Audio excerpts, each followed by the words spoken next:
Assalamualaikum warahmatullahi wabarakatuh.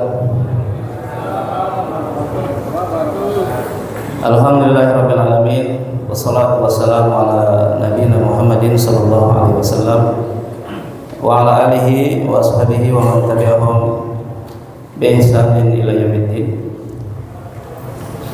Bapak-bapak, ibu-ibu jamaah salat Isya dan tarawih Masjid Jami' At-Thayyibah, yang mudah-mudahan kita semua sama-sama dirahmati dan dimuliakan Allah Subhanahu wa taala. Tentunya kita bersyukur kepada Allah Subhanahu wa taala pada malam yang ke-20 ini Allah masih memberikan kesempatan kepada kita, kesehatan. Tentunya tidak mudah untuk sampai ke malam yang 20 ini. Pagi-pagi bapak-bapak sahur sudah bangun, apalagi ibu-ibu mungkin jam 3 sudah bangun menyiapkan makanan sahur. Kemudian kita setelah salat subuh beraktivitas, ada yang kerja, pulang ke rumah, habis sholat isya, sholat tarawih ya Pak, ada yang meneruskan baca Al-Quran. Tentunya itu bukan sesuatu yang sangat mudah, butuh kesungguhan, butuh kemampuan, dan butuh kesehatan.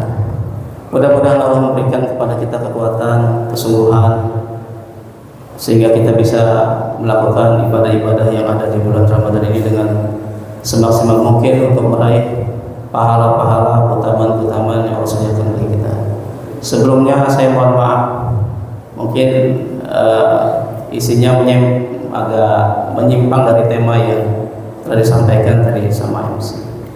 Pada kesempatan malam hari ini saya ingin menyampaikan tentang ciri orang-orang yang beriman kepada Allah Subhanahu wa taala, agar kita bisa bercermin, mengukur diri kita, apakah kita pantas dikatakan sebagai orang-orang yang benar imannya kepada Allah Subhanahu wa taala. Bapak-bapak, ibu-ibu yang berbahagia, salah satu ciri orang yang benar imannya kepada Allah itu mereka senang, mereka suka, mereka menanti-nanti perjumpaannya dengan Allah Subhanahu wa taala. Tuhan yang selama ini mereka ibadahi selama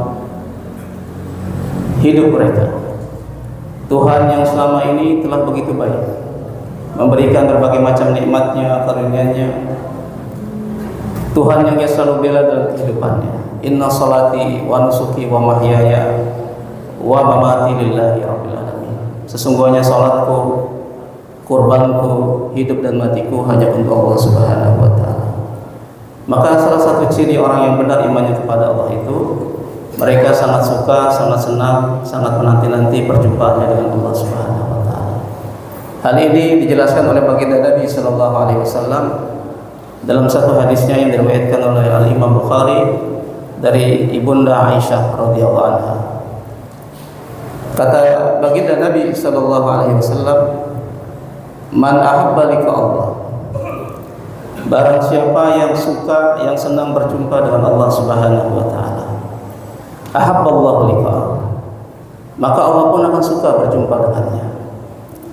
Wa man kariha liqa Allah, barang siapa yang tidak suka, tidak senang berjumpa dengan Allah Subhanahu wa taala, karihallahu liqa'ahu, Allah pun enggak suka berjumpa dengan dia.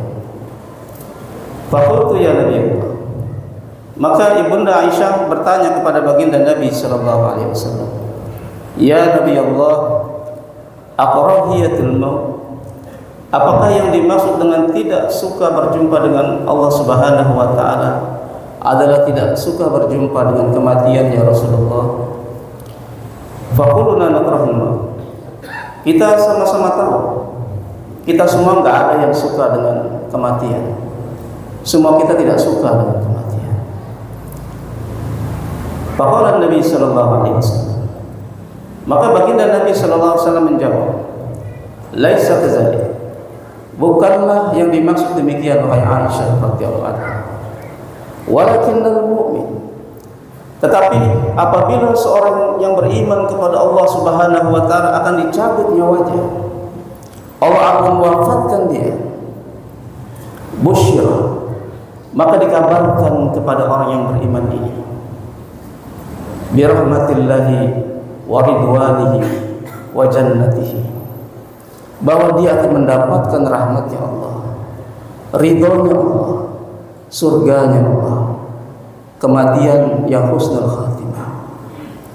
Mendengar kabar itu, ahabba lika Allah, ia pun suka untuk berjumpa dengan Allah Subhanahu wa taala. Ahabballahu liqa'ahu, dan Allah pun juga suka berjumpa dengan dia. Walakinnal kafir, tapi bagi orang-orang yang kafir, yang tidak mentuhankan Allah Subhanahu wa taala, menyembah berhala, orang-orang musyrik, orang-orang munafik, orang-orang fajir yang selalu berbuat dosa dan maksiat kepada Allah Subhanahu wa taala dalam kehidupannya ini, maka ketika akan diwafatkan, akan dicabut nyawanya, busyra, dikabarkan kepada dia bi azabillahi wa sakhatihi, bahwa dia akan mendapatkan siksa dan murkanya Allah Subhanahu wa taala, kematian yang su'ul khatimah. Mendengar kabar itu, kariha lika Allah wa karihullahu liqa'ah, ia tidak suka berjumpa dengan Allah Subhanahu wa taala, dan Allah pun tidak suka berjumpa dengan dia. Bapak-bapak, ibu-ibu yang berbahagia, seorang yang beriman kepada Allah, ia akan berjumpa dengan Allah Subhanahu wa taala dalam dua keadaan. Yang pertama, di padang mahsyar nanti, di mana pada hari itu manusia akan dikumpulkan dari Nabi Adam sampai manusia terakhir untuk dihisab, untuk dibalas segala amal perbuatannya, dan manusia pada saat itu berdiri sangat lama sekali. Satu hari di sana, khamsina alfasana, 50.000 tahun bandingannya waktu di dunia. Yauma yaqumun nasu lirabbil alamin, pada hari itu manusia akan berdiri sangat lama sekali. Kita tidak tahu berapa lama kita akan berada di sana. Dan manusia akan dikumpulkan pada saat itu, tidak membawa apa-apa, tidak membawa kebesarannya, tidak memakai pakaian, tidak memakai sendalnya, belum dikhitan, seperti bayi yang baru lahir dari rahim ibunya. Begitulah keadaan manusia akan dikumpulkan pada batang mahsyar nanti untuk dihisab dan dibalas segala amal perbuatannya. Tidak ada yang tersembunyi. Semua apa yang dilakukan di dunia ini, baik yang kelihatan maupun yang tersembunyi, catatannya keluar semua. Tidak bisa lagi dibohongi, catatannya keluar semua. Itulah pertemuan yang pertama di padang mahsyar nanti. Semua manusia, apakah dia orang beriman, apakah orang kafir, akan bertemu dengan Allah Subhanahu wa taala. Lalu pertemuan yang kedua nanti di surga, bagi orang-orang beriman yang masuk surganya Allah Subhanahu wa taala, maka ia akan bisa melihat wajah Allah Subhanahu wa taala. Dan kata baginda Nabi sallallahu alaihi wasallam, nikmat yang paling nikmat bagi penduduk surga itu ketika ia bisa melihat wajah Tuhannya Allah Subhanahu wa taala. Bapak-bapak, ibu-ibu yang berbahagia, mudah-mudahan kita semua dimasukkan ke dalam surga Allah Subhanahu wa taala, ya Bu ya, ya Pak ya. Mudah-mudahan Allah memasukkan kita semua ke dalam surganya Allah Subhanahu wa taala yang penuh dengan kenikmatan. Penuh dengan kenikmatan, kekal selamanya. Enggak ada yang tua, Pak. Enggak ada yang tua, Pak. Enggak ada kakek-kakek, enggak ada nenek-nenek. Semuanya muda semua.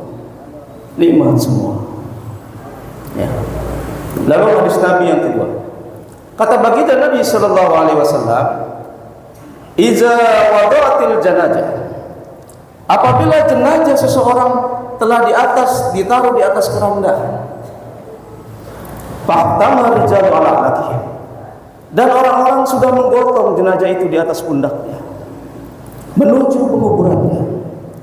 Fa in kanat salihatan, jika si mayit ini adalah orang yang saleh, orang yang selalu beriman kepada Allah, beribadah kepada Allah, melakukan amal-amal saleh di dalam kehidupannya, gemar berinfak, tangannya ringan untuk menegakkan agama Allah, mengeluarkan hartanya, berbuat baik kepada tetangga, lingkungannya, sama manusia, dicintai oleh manusia sekitarnya, dia orang yang saleh.